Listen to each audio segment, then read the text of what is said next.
जय श्री गणेश। नमस्कार, मैं आचार्य संजय द्विवेदी। मेरे समस्त प्रबुद्ध दर्शकों का मेरे चैनल पर हार्दिक स्वागत है। प्रिय दर्शकों, आज मैं राहु के नक्षत्र परिवर्तन प्रभाव को लेकर आपके सम्मुख उपस्थित हूँ।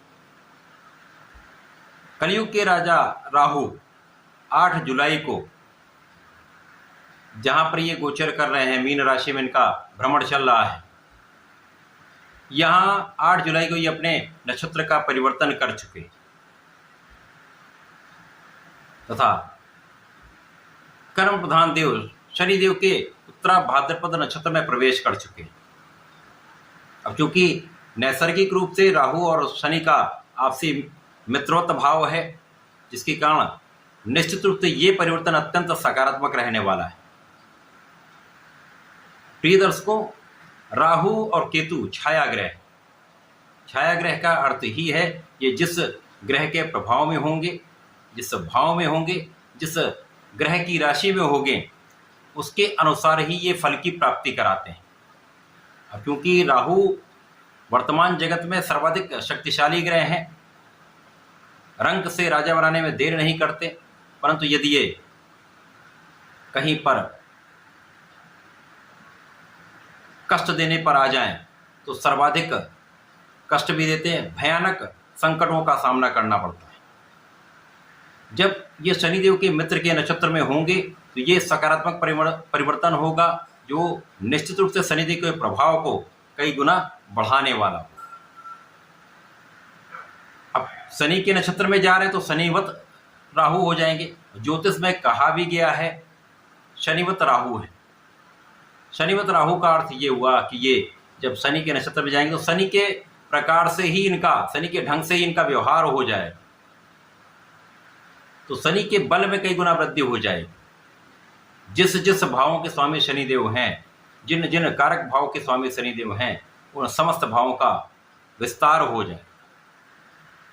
आज मैं वृषभ राशि के लिए, जो शुक्राचार्य की राशि है, राहु के इस नक्षत्र परिवर्तन का किस प्रकार का प्रभाव प्राप्त होने वाला है,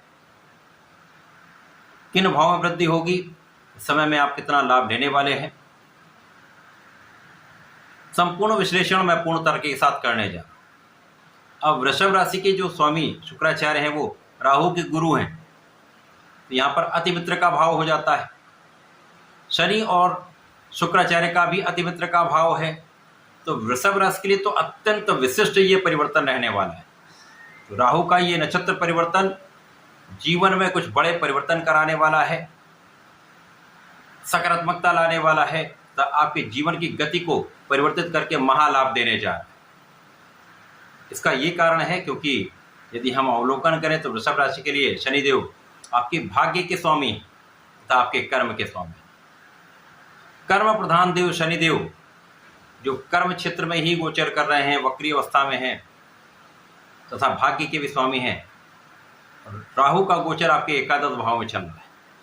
एकादश भाव एक ऐसा भाव जहां पर समस्त ग्रहों का प्रभाव वैसे भी लाभान्वित करने वाला होता है, परंतु अब ये शनिदेव के नक्षत्र में है तो शनिदेव के भाव की वृद्धि कर दें, तो इस समय आप महाभाग्यशाली होने वाले हैं। निश्चित रूप से इस समय आपका भाग्य साथ में होने वाला है। अब क्योंकि एक प्रश्न यहाँ पर ये उठता है कि 8 जुलाई को राहु ने अपने नक्षत्र का परिवर्तन किया है, ये वीडियो अब क्यों आ रहा है? इसका ये मुख्य कारण है कि 8 जुलाई को राहु ने अपने नक्षत्र का परिवर्तन किया है, क्योंकि राहु सदा ही उल्टा चलते हैं। तो इनके जब ये वक्री चलेंगे तो शनि भी वक्री हुए हैं, तो शनि और राहु के बीच में 9 सितंबर से इनके जो मध्य का अंतर है वो कम हो चुका है। जब इनके मध्य का अंतर कम होगा तो इनका प्रभाव कई सौ गुना बढ़ जाएगा। तो दोनों ग्रहों का प्रभाव अति विशिष्ट 9 सितंबर से होने वाला है।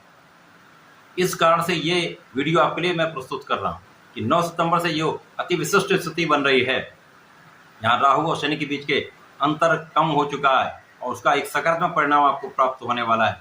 तो इस 8 महीने का जो गोचर काल उत्तरा भाद्रपद में राहु का रहने वाला है, 8 जुलाई से लेकर 16 मार्च का जो समय है वो आपके लिए कितना विशिष्ट रहने वाला है, किस प्रकार से इस समय में आप लाभ ले सकते हैं। अब चूंकि 9 सितंबर से राहु और शनि अति विशिष्ट भाव में होंगे, धीमे धीमे नवंबर माह में शनिदेव वापसी करेंगे, मार्गी होंगे, तो राहु और शनि के बीच का अंतर और कम हो जाएगा, तो ये प्रभाव और भी बढ़ने वाला है, इसकी गति और भी तीव्र होने वाली है। अब वृषभ राशि के लिए निश्चित रूप से कार्यक्षेत्र विस्तृत होने ही वाला है, क्योंकि यहाँ पर कार्यक्षेत्र के स्वामी कार्यक्षेत्र में बैठे हुए हैं और राहु का यहाँ पर प्रभाव बूस्ट करने वाला है, शनि के इस प्रभाव को कई गुना बढ़ाने वाला है। कार्यक्षेत्र में संपूर्ण रूप से आप सफल रहेंगे। किसी भी प्रकार का आपका कार्यक्षेत्र हो, नौकरी हो, व्यापार हो या अपना प्रोफेशन हो, समस्त क्षेत्रों में आप बड़ी सफलता प्राप्ति करने जा रहे हैं, क्योंकि राहु कूटनीति के कारक है। राहु जब अपने पर आ जाते तो कितनी कठिन से कठिन समस्या उसका हल निकाल देते हैं। राहु एक ऐसे ग्रह हैं जो किसी भी हाल में आपको चरम पर पहुंचा सकते हैं। यहाँ पर शनिदेव के प्रभाव में एक अच्छे भाव में है, कर्म भाव में, तो कर्म भाव की संपूर्ण सफलता आपको प्राप्त होगी। आपको एक बड़े पद की प्राप्ति हो सकती है, लोगों का संपूर्ण सहयोग प्राप्त हो सकता है, तो यहाँ पर आपका जो फंसा हुआ धन है आपको वापस प्राप्त हो सकता है। ये इन दोनों विशिष्ट ग्रहों के कारण ही स्थिति बन सकती है। अब यहाँ पर निश्चित रूप से जब आपका भाग्य साथ में होगा, कर्म क्षेत्र अत्यंत प्रबल होगा, तो लाभ तो कई गुना आपका बढ़ने ही वाला है, कई गुना लाभ में वृद्धि होने वाली, आपकी इच्छाओं की पूर्ति होने वाली है। कई वर्षों से आपने सोच रखा होगा कि मैं ये करने वाला हूँ, ये करने वाला हूँ, लेकिन उन इच्छाओं की पूर्ति नहीं हो पा रही थी। अब आप समस्त इच्छाओं की पूर्ति इस 8 माह के समय में कर सकते हैं। विशेष समय है, केवल इस समय में प्रयास आपको करना होगा, सही दिशा में सही प्रयास करेंगे, संपूर्ण लाभ आप लेने वाले। शनिदेव कर्म प्रधान देव, ये आपको संपूर्ण परिश्रम कराते हैं, असफलताएं भी मिलती हैं, परंतु असफलताओं से निकलते हुए आप यदि प्रयास करते रहते हैं, सही दिशा में आप प्रयास करेंगे, तो सफलता भी ऐसी मिले कि आपको चरम पे पहुंचा दे। सर्वोच्च पद, सर्वोच्च धन, संपूर्ण सुखों की प्राप्ति शनिदेव करा दे। तो ऐसा ये समय यहाँ पर आपके लिए बन रहा है। इस समय में आपकी यात्राएं भी होंगी, यात्राएं भी आपको लाभान्वित करने वाली होंगी। इस समय में आपके सुखों की वृद्धि भी है, धन संपदा का आप लाभ लेने वाले हैं, भूमि भवन वाहन का सुख लेने वाले हैं, अपना घर बना सकते हैं, अपना बड़ा वाहन ले सकते हैं, भूमि का क्रय कर सकते हैं, माता पिता के सुखों में वृद्धि होने वाली है, आपके सुख साधन बढ़ने वाले हैं। तो संपूर्ण रूप से ये समय आपको बढ़ाने वाला है, आपको आगे ले जाने वाला है। इस समय में राजनीति के क्षेत्र में विशेष अवसर आपको मिल सकता है, क्योंकि यहाँ पर राहु का कूटनीतिक भाव आपके कर्म क्षेत्र को विशिष्ट बना रहा है। तो कैसे भी समस्याएं आएंगी उनका हल आप निकाल लें, कैसी भी स्थिति होगी उसमें आप पार पाते हुए आगे निकल जाएंगे, तो सफलता निश्चित मिलेगी। तो मंत्री पद की प्राप्ति भी हो सकती है। जब एक श्रेष्ठ भाव प्रबल हो जाता है तो वहां पर धन भी मिलता है, लाभ भी मिलता है, आपको यश की प्राप्ति भी होगी। तो यहाँ पर यश वृद्धि का संपूर्ण योग बन रहा है। शनिदेव यहाँ पर विशिष्ट हो जाएंगे, राहु का प्रभाव इनके गति को कई गुना बढ़ाने वाला है, क्योंकि शनिदेव कुछ मंद है, परंतु राहु का जब प्रभाव मिल जाएगा तो इस गति को बढ़ाने वाला होगा, जिसके कारण जीवन साथी का भाव भी प्रबल होगा, आपसी सामंजस्य में वृद्धि होगी। पहले इसमें कहीं कहीं कोई न कोई समस्या आ रही थी, अब ये समस्याएं दूर होने लगेंगी। यदि आप साझेदारी में कुछ कार्य करते हैं, व्यापार करते हैं, तो यहाँ पर आपके कार्य क्षेत्र में प्रगति हो जाएगी, आपके लाभ के क्षेत्र में प्रगति हो जाएगी, धन का विशेष लाभ आप प्राप्त कर पाएंगे। केवल इस समय में आपको कुछ सामंजस्य बनाना होगा, लोगों के साथ कोऑर्डिनेट करके चलना होगा, अपना परिश्रम 100% करना होगा, तथा प्रयासों में कमी नहीं करनी। प्रयास तो आपको करने पड़े, लेकिन प्रयासों की सफलता की गारंटी। अब जब शनिदेव यहां पर हैं, ये भाव विशिष्ट हो गया, यहां पर प्रभाव है, इसी प्रकार से आपके विशेष ज्ञान में वृद्धि हो जाएगी।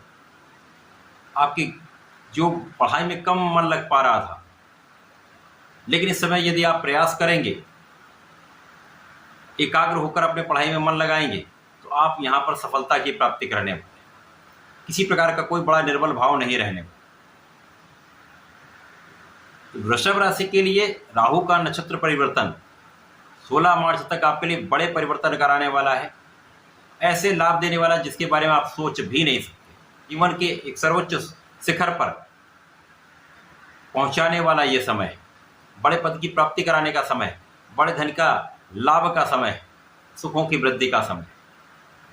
वृषभ राशि के जातकों को इस पूरे समय में भगवान भोलेनाथ पर जलार्चन करना चाहिए। प्रत्येक शनिवार को शनि मंदिर में सरसों के तेल का दीपक प्रज्वलित करें। ओम सम शनिश्चराय नमः का यदि 1 माला का जप कर लेंगे अथवा 3 माला का जप कर लेंगे तो विशेष प्रभाव मिलेगा। हाँ, इस समय में पीपल की जड़ में प्रातः काल में जल आपको अवश्य अर्पित करना चाहिए। यदि आप ऐसा करते हैं तो इस समय का विशेष लाभ आपको प्राप्त होने। इस समय का उपयोग करके लाभ लें। धन्यवाद, नमस्कार।